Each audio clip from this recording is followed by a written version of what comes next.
4장 1절부터 13절까지의 말씀을 같이 보겠습니다.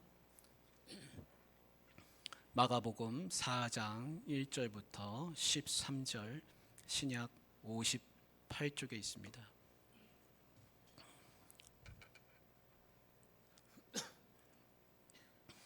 우리 한 절씩 같이 교독하겠습니다.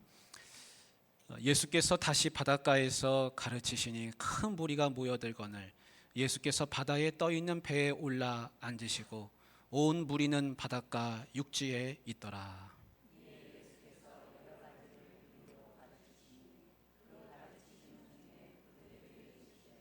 들으라, 씨를 뿌리는 자가 뿌리러 나가서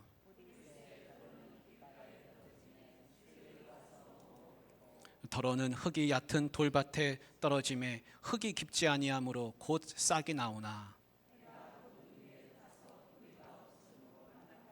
더러는 가시떨기에 떨어짐에 가시가 자라 기운을 막음으로 결실하지 못하였고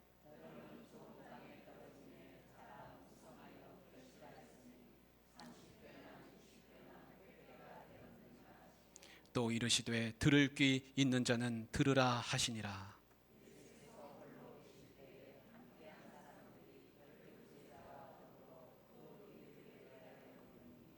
이르시되 하나님 나라의 비밀을 너희에게는 주었으나 외인에게는 모든 것을 비유로 하나니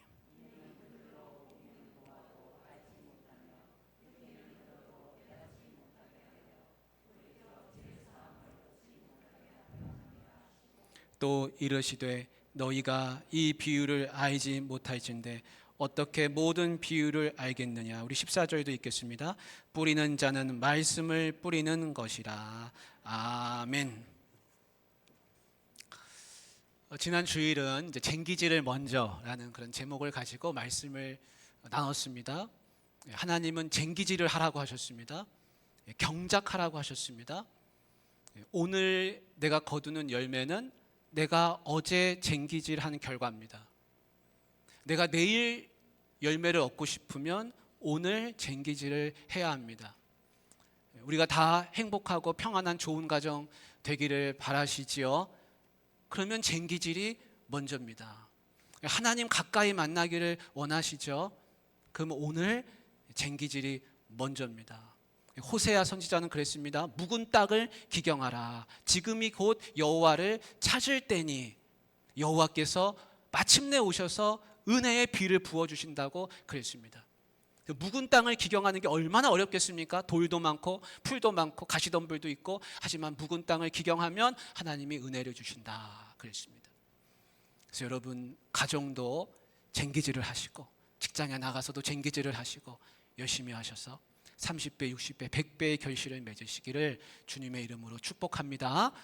우리가 사진 한 장 같이 보려고 준비했는데요. 여러분 백화점에 가시면 1층에 고급 브랜드 매장들이 즐비하게 있어요. 근데 그 매장 중에 샤넬이라고 하는 그런 브랜드가 있습니다.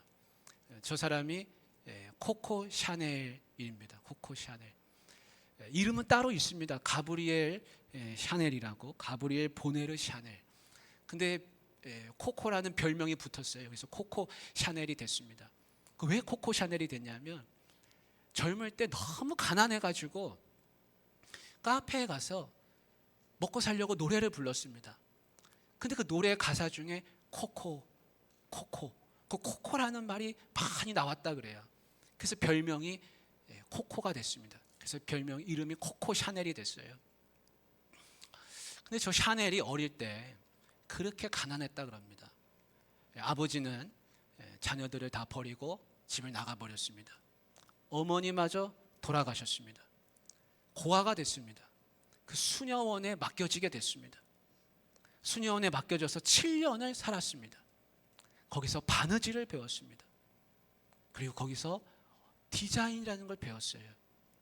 그리고 그 수녀원에서 단순한 디자인 그리고 아주 실용적인 그런 디자인을 배워가면서 그것이 디자인의 철학이 되었다 그럽니다. 그 나중에는 저 샤넬이라고 하는 이름을 이제 만들게 되었습니다. 실패한 삶처럼 보이죠. 불우한 인생처럼 보이죠. 그러나 그의 실패가 디딤돌이 되었습니다. 그걸 딛고 일어섰습니다. 여러분 해리포터라는 소설 아실 거예요. 조앤 롤링이라고 하는 작가인데 조앤 롤링이 저 해리포터를 써가지고 79개국에 4억 5천만 부를 팔았다 그럽니다. 4억 5천만 부. 그 인세로만 얻은 수익이 1조 3천억이라 그래요. 해리포터로 얻은 경제적인 여러 가지 부가가치가 우리나라가 1년에 반도체 수출하는 금액보다 더 컸다 그럽니다. 대단한 세계적인 작가잖아요. 근데 저 조앤 롤링도 무명의 긴 시절이 있었습니다. 책 한 권 내지 못하고 아무도 받아주는 데가 없고 출판사가 없고 해리포터를 다 썼어요. 그래가지고 출판사에 이것 좀 내가 책으로 만들고 싶습니다. 안 됩니다. 안 됩니다. 12군데에서 거절당했다 그럽니다.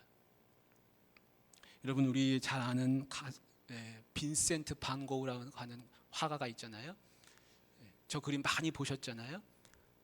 다 사랑하는 화가잖아요. 그의 그림의 가치는 값으로 매길 수 없다 그럽니다. 근데 그가 살아있을 때는 그림 한 점밖에 안 팔렸대요. 아무도 주목하지 않았습니다. 지금은 모두가 사랑하는 그런 화가가 됐습니다. 아인슈타인은 구제불능이라, 집중력 부족, 전응아 같은 소리를 들으면서 학교에서는 친구가 없어서 왕따가 되었다 그럽니다. 선생님도 포기했다 그래요. 선생님이 생활기록부에다가 뭘 해도 가능성이 보이지 않는 아이다 그렇게 적었다 그럽니다. 여러분 공통점이 다 뭡니까? 철저하게 실패했다는 겁니다. 또 다른 공통점이 하나 있습니다. 아무도 그들의 실패를 기억하지 않을 만큼 그들이 압도적인 성공을 거뒀다는 겁니다.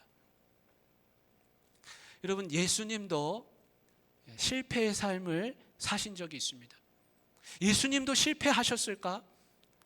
아니야, 예수님은 실패하신 적이 없을 거야. 다 성공하셨을 거야. 예수님이 이 땅에 오셔서 인간의 모습으로 사셨는데요, 예수님이 다 성공만 하셨을까? 절대 그렇지 않습니다. 예수님도 많은 실패를 하셨습니다. 우리가 추석 되면 고향에 많이 갑니다. 근데 고향에 가면 사람들이 어떻게 해줍니까? 다 반겨줍니다. 다 좋아합니다. 요즘에 지자체마다 자기 고향에서 난 유명한 사람들 이름을 갖다가 고향 거리에다 이름을 갖다 붙인답니다. 이명웅 문화거리, 뭐 김광석 거리, 신해철 거리, 무슨 아무개 거리 해가지고 이름을 막 서로 차지하려고 한다 그래요.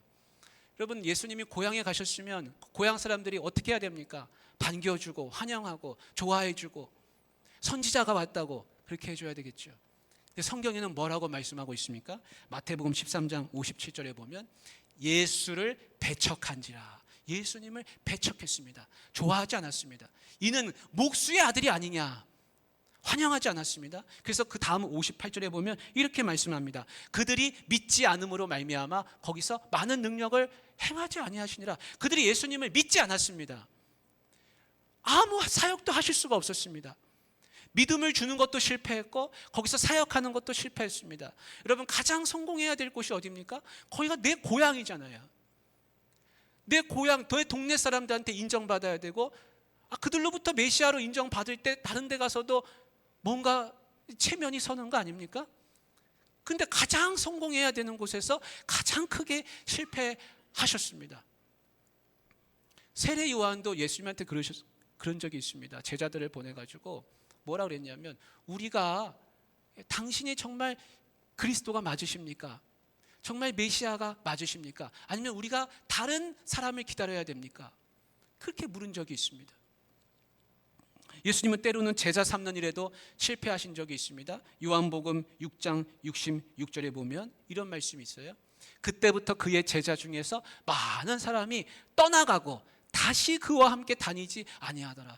제자들이 다 떠나갔습니다. 그래서 그 다음 구절 67절에 보면 예수님이 12제자한테 하시는 말씀이 너희도 가려느냐, 너희도 가겠느냐. 예수님은 제자들한테도 버림당하신 일이 많이 있었습니다. 마가복음 5장 17절에는 예수님이 어느 한 지방에 가셨는데 그 지방 사람들이 예수님 앞에 이렇게 간구했습니다. 그들이 예수께 그 지방에서 떠나시기를 간구하더라. 예수님 여기 더 오래 계셔 주시기를 원합니다 라고 하신 게 아니라 예수님 제발 좀 떠나 주십시오. 우리는 예수님 필요 없습니다.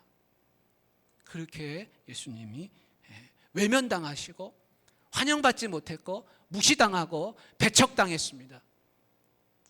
예수님이 여러분 그렇게 사셨습니다. 여러분 인정받아야 할 자리에서 인정받지 못한다는 게 얼마나 슬픈 일입니까? 내가 인정받아야 되는데, 가정에서 인정받아야 되는데, 직장에 나가서 인정받아야 되는데, 내가 어디 가서 인정받아야 되는데 인정받지 못할 때 낙심되고 좌절되지요. 근데 예수님도 인정받지 못하신 일이 너무 많았습니다.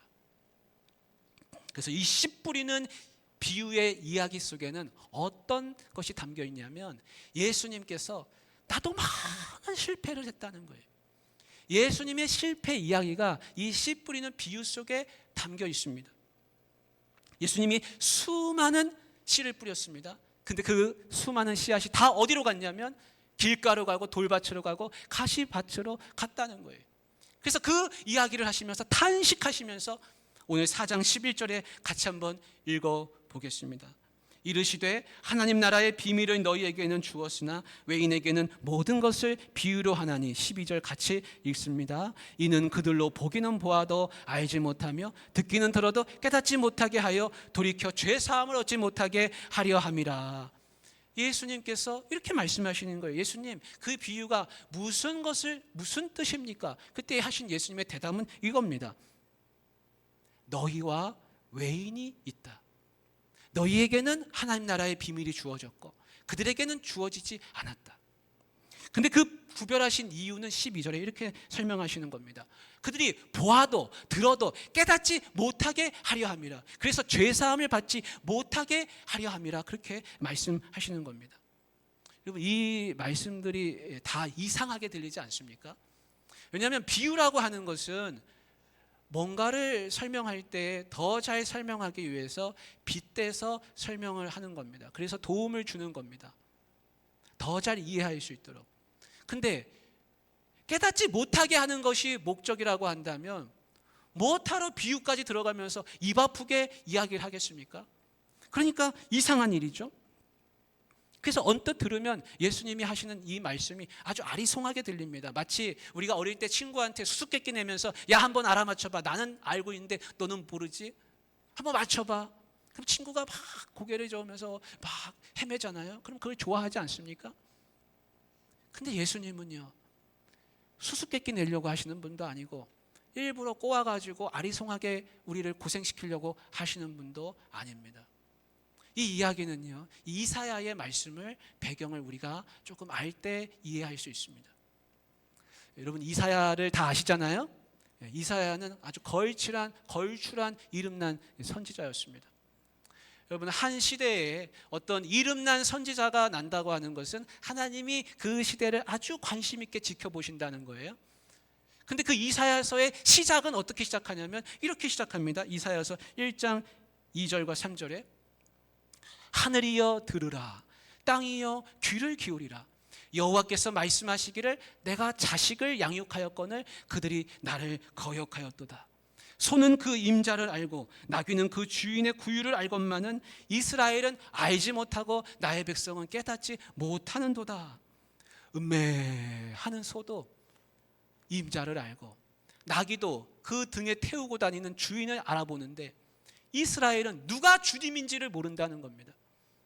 부모님이 어려운 가정 형편에 자식을 겨우겨우 키워가지고 장성하게 만들어놨더니 그 장성하게 큰 자식은 커서는 내 부모가 누군지를 나는 모르겠습니다 하는 것과 똑같습니다. 얼마나 답답하고 마음이 안타까우면 하나님께서 말씀하시기를 하늘이여 들으라 땅이여 귀를 기울이라. 얼마나 듣는 사람이 없으면 하늘 보고 땅 보고 들으라고 하시겠습니까? 그런 상황이 펼쳐졌습니다. 그런 가운데 하나님께서 내가 누구를 보내며 누가 우리를 위해서 갈까? 누가 이 백성에게 갈까? 그렇게 말씀하십니다. 그러자 이사야가 손을 들면서 하는 말이 하나님 제가 여기 있습니다. 저를 보내주십시오. 그렇게 말합니다. 여러분 그렇게 하면 하나님께서 이사야에게 야 이사야야 얼른 가서 이 백성을 깨워라. 이 백성의 귀를 열어주어라. 눈을 뜨게 해라. 이 백성이 다 돌아오게끔 만들어라. 그렇게 말씀하셔야 맞는 것이죠. 근데 하나님은 이사야에게 거꾸로 말씀하셨어요. 그래서 이사야서 6장 9절과 10절에 이렇게 말씀하십니다. 가서 이 백성에게 이르기를 너희가 듣기는 들어도 깨닫지 못할 것이요 보기는 보아도 알지 못하리라. 마음을 둔하게 하며 그들의 귀가 막히고 그들의 눈이 감기게 하라. 그들이 눈으로 보고 귀로 듣고 마음으로 깨닫고 다시 돌아와 고침을 받을까 하노라. 여러분 이상하지 않습니까? 아니 선지자를 부르셨으면 선지자를 보내는 목적은 뭡니까? 잠자는 자를 깨우는 게 목적인데 자던 자도 일으켜야 되는데 아니 잠든 자를 더 깊이 잠들게 하라. 그렇게 하시는 말씀이 너무 이상하죠. 이 말씀은요 이런 겁니다.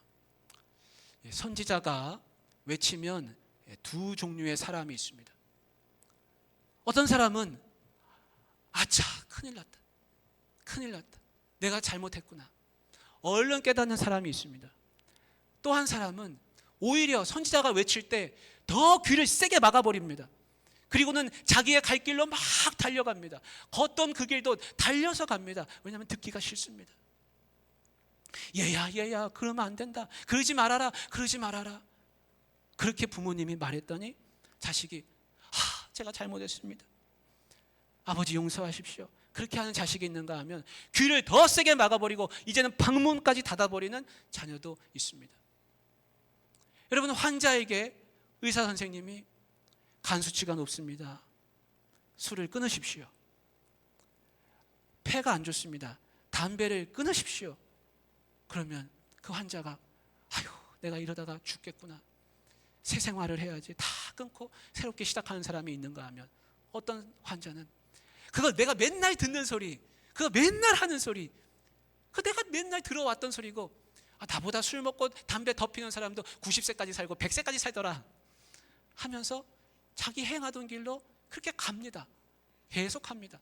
그러다가 어느 날 가슴이 답답해지고 숨이 잘 안 쉬어지고 그래서 병원에 옵니다. 그리고 사진을 찍고 검사를 해보니 암입니다. 그러면 왜 내가 암입니까? 내가 어쩌다가 암에 걸렸습니까? 왜 하필 납니까? 그러면 의사 선생님이 그러겠죠. 그래서 그때 제가 끊으라 하지 않았습니까? 그때 의사 선생님께서 하셨던 그 말씀이 그에게 심판이 되어서 돌아왔습니다. 이사야 시대에도 이 어리석은 환자들처럼 수많은 사람들이 하나님이 돌아오라고 외칩니다. 일어나십시오. 깨어나십시오. 하나님 말씀이 여기 있습니다. 그렇게 살면 안 됩니다. 했더니 더 귀를 막고 더 눈을 감고 그러고 자기 갈 길로 가버린 사람들이 무수하게 많았다는 겁니다. 그래서 하나님의 말씀은 이겁니다. 정말 눈을 감고 정말 귀를 감고 그렇게 살라는 것이 아니라 빨리 돌아와라. 지금 여기서 그 말을 듣지 않으면 나중에는 그 말이 심판이 되어서 돌아올 것인데 그때는 다 소용없다. 그때는 다 늦은 것이다. 절절하게 외치는 겁니다. 여러분 방치하는 것보다 더 나쁜 게 없다는 말처럼 하나님은 우리를 버려두실 수가 없기 때문에 사랑하는 백성들을 위해서 선지자의 목소리를 빌려서 외치고 계시는 겁니다. 그렇게 하면 안 됩니다. 돌아오라 돌아오라. 절절하게 외치는 것이 하나님의 심정인 것입니다. 예수님의 말씀은 여기서 출발합니다. 예수님도 똑같습니다. 예수님도 지금 여기서 외치고 계십니다. 부르짖고 계십니다. 근데 수많은 사람들이 예수님이 아무리 보여주고 아무리 외쳐도 눈 감고 귀 닫고 자기 갈 길로 다 가버리더라는 겁니다. 예수님이 귀신 들린 사람들을 고쳤습니다. 근데 그랬더니 사람들이 예수님한테 하는 말이 저건 바알세불이다. 예수님의 별명을 바알세불이라고 지었습니다. 바알세불은 귀신의 왕이 그 속에 들어가서 역사하고 있다는 거예요. 그래서 왕 귀신이 들어가서 쪼문하게 귀신들을 내쫓고 있는 지금 쇼를 하고 있다는 겁니다. 예수님이 안식일에 회당에 가서 손 마른 사람을 고쳤더니 사람들은 뭐라고 하냐? 왜 안식일법을 어기느냐?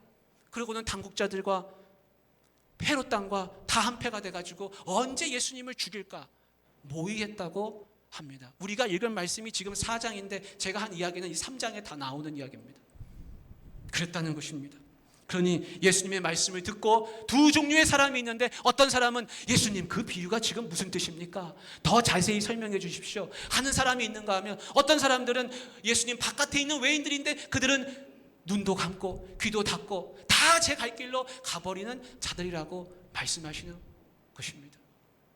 그러면 여러분, 지금 이 예수님 앞에 와서 묻고 있는 그 뜻이 무엇입니까? 라고 말씀하는 사람들은 예수님 안에 있는 사람들인데, 그들이 바로 누구냐면 우리들이에요. 우리들. 지금 예배하고 있는 예수님을 찾고 있는 우리들인데, 예수님 안에 있는 이 우리들과 예수님 밖에 있는 저들의 차이점은 무엇일까요? 그 차이점은 명확합니다. 하나님의 비밀을 알고 있느냐, 하나님의 비밀을 가지고 있느냐, 이거 하나님의 비밀을 못 가지고 있느냐, 관심도 없이 그렇게 살고 있느냐의 여부입니다. 왜 이 씨 뿌리는 자의 비유가 하나님 나라의 비밀이 되고, 왜 이 비유를 이해하지 못하면 천국 비유가 다른 비유가 다 소용이 없게 되는지는 여기에 달려 있습니다. 지금 예수님은 무엇을 하고 계시냐면 천국의 씨앗을 뿌리고 계시는데, 아무리 뿌려도 어떤 사람들은 길가에 떨어지고 가시밭에 떨어지고 돌밭에 떨어져 가지고 열매를 맺지 못한다는 겁니다. 근데 너희는 내 앞에서 옥토밭같이 내가 하는 이야기를 듣고 있고 그 말을 받아들이고 있고 하고 있다는 겁니다. 천국의 비밀은 뭐냐면, 예수님이 하시는 이 말씀 속에 천국의 비밀이 들어있다는 거예요. 예수님이 하시는 이 말씀이 씨앗이 되어서 천국이 된다는 겁니다. 천국은 지금 여기 있다는 거예요. 하나님 나라가 지금 여기에 현존하고 있다는 거예요. 하나님 나라가 여기에 심어져서 펼쳐지고 있다. 너희 안에 있다. 너희 속에 있다. 그래서 천국은 멀리 있는 게 아닙니다. 천국의 비밀은 어디에 있냐면 여기에 있다는 거예요. 이거를 받아들이지 못하고 이해하지 못하면, 그래서 천국은 어디 있는데, 예수님이 아무리 천국 이야기를 하셔도 똑같은 질문을 합니다. 그래서 천국은 어디 있다는 건데? 아니, 천국은 지금 여기 있다니까요. 여기서 심겨져 가지고 우리 안에서 자라고 있습니다. 천국이 여기 현존한다는 것을 받아들이지 않으면 예수님이 다음부터 하시는 모든 천국의 이야기는 다 공허한 소리, 다 허황된 소리, 다 뜬구름 잡는 이야기가 되는 겁니다. 여러분, 천국은 어디에 있습니까? 천국은 지금 내 안에 있습니다. 천국은 우리 가정 가운데 있습니다. 천국은 너와 나 사이에 있습니다. 천국은 부부 사이에 있습니다. 여기서 천국이 자라납니다. 서울의 한 대형 교회를, 큰 교회를 목회하시고 존경을 많이 받으신 목사님이신데, 그분은 거제도가 고향이셨어요. 지금은 돌아가셨습니다. 존경을 많이 받으셨습니다. 그때 그분께서 살아생전에 이런 말씀을 하신 적이 있습니다. 당신께서 목회를 하시는데 너무 자괴감이 든다는 거예요. 자괴감. 내가 지금 뭐 하고 있나? 매주 설교 준비해가지고 강단에 올라가서 말씀을 전하는데 도대체 이게 뭐 하는 짓인가 싶을 때가 있다는 겁니다. 매주일 설교를 준비해서 전할 때마다 그 예배당에 와서 두 남녀가 와서 그 앞에 앉아 있습니다. 그리고는 예배가 끝나면 둘이서 팔짱을 끼고 다정하게 예배당을 나갑니다. 근데 그 둘만 보면 우라가 치밀고 화가 나가지고 내가 지금 뭐 하고 있는지 모르겠다는 탄식이 나온다는 거예요. 두 사람은 불륜 관계인데 버젓이 자기 부인을 두고서 애인을 만나듯이 와서는 그렇게 예배를 드리고 간다는 겁니다. 그래서 불러다 놓고서 호통을 치고 싶은데 저러다가 교회마저 안 나오면 한 줄기 희망마저 없어져 버리는 것이 아닌가 고민이 되고 걱정돼서 뭐라고 말도 못하겠고, 그렇다고 교회를 오지 말라 소리도 못하겠고 그냥 지켜만 보느라. 근데 설교를 하는 게 무엇인가? 예수 잘 믿으라고 하는 게 설교인데 나는 여기서 예수 잘 믿으십시오 라고 목청껏 부르짖고 있는데 저들은 도대체 와가지고 내 설교를 무슨 소리로 알아듣고 어떻게 듣고 있는 건가? 마치 한편의 쇼를 지켜보고 있는 것 같고 나는 그 앞에서 어릿광대처럼 재주를 부리고 있는 것처럼 그렇게 여겨졌다 라고 이야기를 하셨습니다. 그 목사님은 씨앗을 뿌립니다. 근데 그 씨앗이 어디로 갑니까? 옥토밭으로 가는 게 아니라 길가로 가고 허공으로 흩어지고 가시밭으로 가고 돌밭으로 가는 것을 괴로워하신 겁니다. 예수님도 똑같습니다. 예수님도 자신을 가리켜서 이 땅에 씨앗을 뿌리는 사람에 비유하고 있습니다. 근데 그 씨가 다 어디로 가고 있습니까? 뿌리고 뿌리는데 허공으로 자꾸 흩어지고, 뿌리고 뿌리는데 길가로 가고 가시밭으로 가고 돌밭으로 가고 있는 겁니다. 그러니까 보아도 못 보고 들어도 못 듣고 하는 저들을 어떻게 예수님이 여기셨겠습니까? 얼마나 탄식이 나오고 얼마나 가슴이 답답하겠습니까? 보여주면 보여줄수록 눈을 더 꼭 감습니다. 들려주면 들려주고 말하면 말할수록 귀를 더 세게 막아버립니다. 그 세대를 보면서 얼마나 안타까워 하셨겠습니까? 그래서 이 씨 뿌리는 자의 비유 속에는 예수님의 사역이 실패하는 그 탄식이 들어있습니다. 하나님 나라는 지금 여기서 심겨져서 자라고 있는데 저 외인들은 아무 관심도 없고 아무리 얘기해도 듣지 않는구나. 그럼 여러분, 예수님이 씨앗이 자꾸 저 돌밭으로 가시밭으로 간다고 해서 이 씨 뿌리는 거를 포기하시겠습니까? 포기하지 않겠다는 거예요. 이 이야기의 결론은 우리가 다 알고 있습니다. 100배의 결실할 것을 믿고 뿌린다는 겁니다.